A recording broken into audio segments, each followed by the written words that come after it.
Georgetown shutdown, Toyota silences its largest U.S. plant, and with it, 8,000 jobs vanish overnight. The news sent shockwaves through the heart of Kentucky, leaving a void that seemed impossible to fill. That headline hit Georgetown, Kentucky like a punch to the gut. It was more than just a story. It was a turning point, a moment that would be etched into the town's memory for generations. For nearly 4 decades, the Toyota Motor Manufacturing Kentucky plant was the town's heartbeat, pulsing with energy and purpose. It was a place where dreams were built alongside cars, where livelihoods were forged on the assembly line. On December 28, 2025, that heartbeat stopped. The familiar hum of machinery faded, replaced by an eerie stillness that settled over the factory floor. The announcement came suddenly, assembly lines, including the iconic Lexus ES 350, halting indefinitely. Unfinished cars stood as silent witnesses to a future put on hold. Shock rippled through the community. People gathered in small groups searching for answers, struggling to process the enormity of what had just happened. Coffee grew cold at kitchen tables. Conversations in diners faded to anxious whispers. The usual morning routines were replaced by uncertainty and fear, as families wondered what tomorrow would bring. This wasn't just another factory closure. This was the bedrock of the regional economy.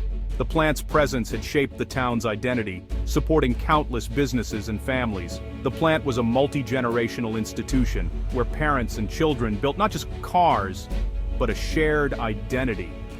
Stories of first jobs, promotions, and retirements were woven into the fabric of Georgetown. The idea of Georgetown without Toyota was unimaginable. The factory's presence was as constant as the seasons, its logo a familiar sight on every street. Outside the plant, workers left in stunned silence, some with decades of service, now facing an uncertain future. The weight of lost security and broken routines hung heavy in the air. The plant's sheer scale made the silence deafening, a monument to American manufacturing, now poised to become a ghost. Its empty halls echoed with memories of bustling activity and shared purpose. The community stood at a precipice, the local economy threatened at every level. Business owners worried about their future, knowing that the ripple effects would be felt far beyond the factory gates. Salaries from 8,000 employees fueled everything from schools to small businesses. The loss meant fewer customers, shrinking budgets, and tough choices for families and entrepreneurs alike. The shutdown wasn't just about jobs, it threatened the collapse of an entire ecosystem. Restaurants, daycares, and shops all braced for the impact, uncertain how long they could hold on. As the sun set, uncertainty settled over Kentucky's rolling hills, leaving Georgetown to wonder if its best days were behind it. The town faced a long night, searching for hope in the darkness. The town faced a future it never imagined, but in the quiet, a question lingered. Could Georgetown find a way forward, or would this be the end of an era? Toyota's story in Georgetown began in the 1980s, a beacon of hope at a time when American automakers were struggling to keep up with global competition. Factories were closing, jobs were disappearing, and communities across the Midwest and South were searching for a lifeline. In 1986, Toyota made a bold move by choosing Georgetown for its first wholly owned U.S. plant. What was once rolling farmland was soon transformed into a world-class manufacturing facility, signaling a new chapter for both Toyota and Kentucky. The first Camry rolled off the line in 1988, marking the start of a new era in American car manufacturing. It was a moment of pride for the workers and the entire community as they watched their efforts come to life. Thousands of stable, high-paying jobs soon followed, fueling a middle-class boom in Georgetown and the surrounding region. Families moved in, neighborhoods grew, and the local economy flourished. The ripple effect was immense. Auto parts suppliers set up shop, small businesses thrived, and schools benefited from new investments and upgraded facilities. The entire area felt the positive impact of Toyota's presence. Toyota quickly became part of the community's fabric, investing in local charities, supporting education, and funding development projects. Their commitment extended beyond the factory walls, touching lives throughout Georgetown. The Toyota Way, centered on continuous improvement and respect for people, shaped not just the workplace, but the region's culture. Teamwork, innovation, and a sense of shared purpose became hallmarks of Georgetown's identity. This deep integration made the shutdown announcement all the more devastating. The news sent shockwaves through the community, leaving many to wonder what the future would hold. The bond between Toyota and Georgetown was built on decades of trust, collaboration, and shared success. a partnership that shaped the town's destiny. The idea that this partnership could be fractured by global forces was a harsh lesson in today's interconnected economy, reminding everyone how quickly fortunes can change in a globalized world.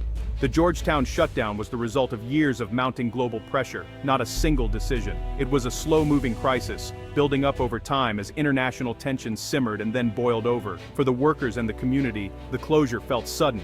But the warning signs had been there for years. The prolonged trade war of the late 2010s brought escalating tariffs on imported goods, steel, aluminum, and auto parts. Headlines blared about new duties and countermeasures, but behind the scenes, every new tariff meant higher costs for manufacturers and uncertainty for workers. For Toyota, even with US production, these tariffs raised costs on essential components sourced globally. The company relied on a complex web of suppliers from around the world, and every new barrier made that network more fragile.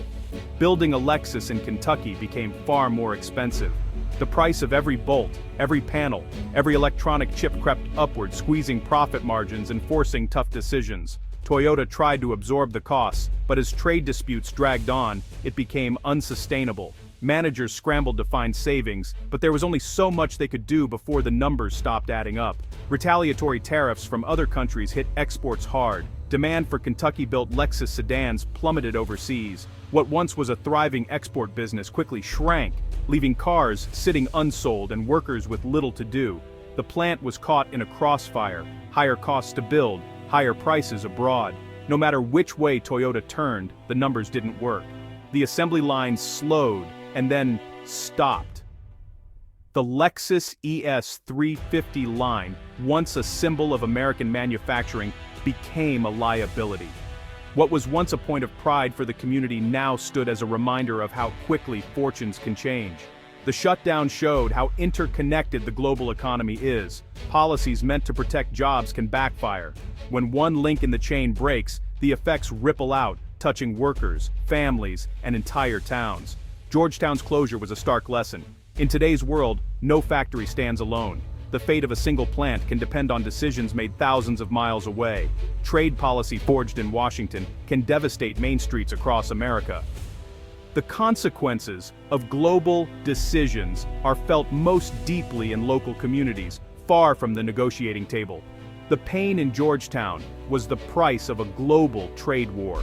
For families and workers, the impact was personal, immediate, and lasting, a reminder that global economics always hits home. The shutdown announcement was cold and corporate, but its impact was deeply personal. For many, Toyota was a lifelong career, a path to the American dream. The sudden loss of security sent shockwaves through thousands of families. Savings dwindled, plans for college or retirement were put on hold, and homes went up for sale. Small businesses lost their customer base overnight. The local economy froze. Beyond finances, the psychological toll was immense. Pride and purpose vanished. Community support systems were overwhelmed as anxiety and depression surged. The social fabric of Georgetown began to fray. Families moved away in search of work. The shutdown stole not just jobs, but identity and dignity. Behind the headlines were thousands of stories of hardship and resilience. Georgetown faced the painful struggle to rebuild lives in the wake of sudden change.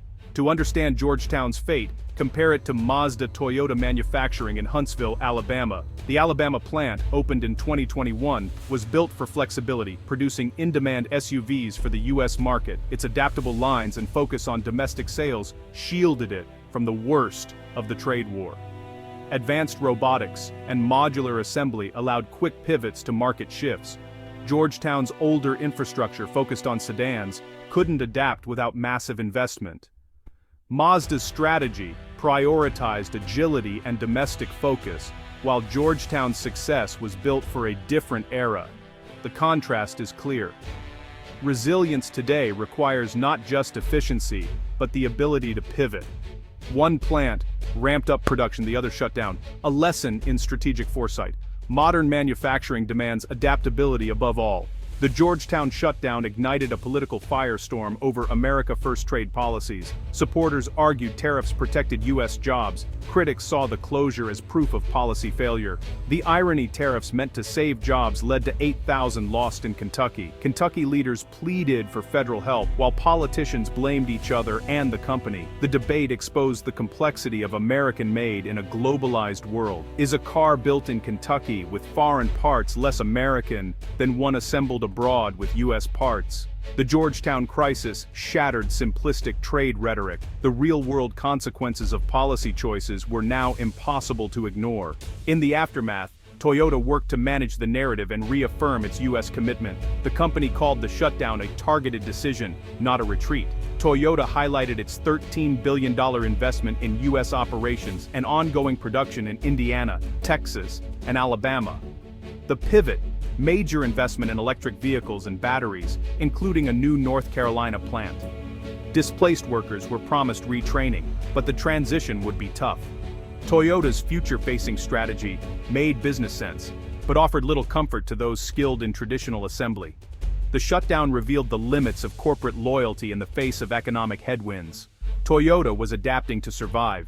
Its workforce faced the consequences. The Georgetown closure was a lesson in the realities of global business. Communities were left to pick up the pieces. The Georgetown closure offered hard lessons for American manufacturing's future.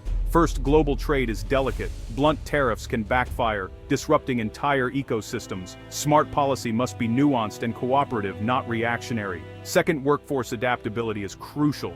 Skills for gas sedans don't transfer to EVs or batteries. Massive investment in retraining and education is needed to bridge the gap. Third, relentless innovation is non-negotiable.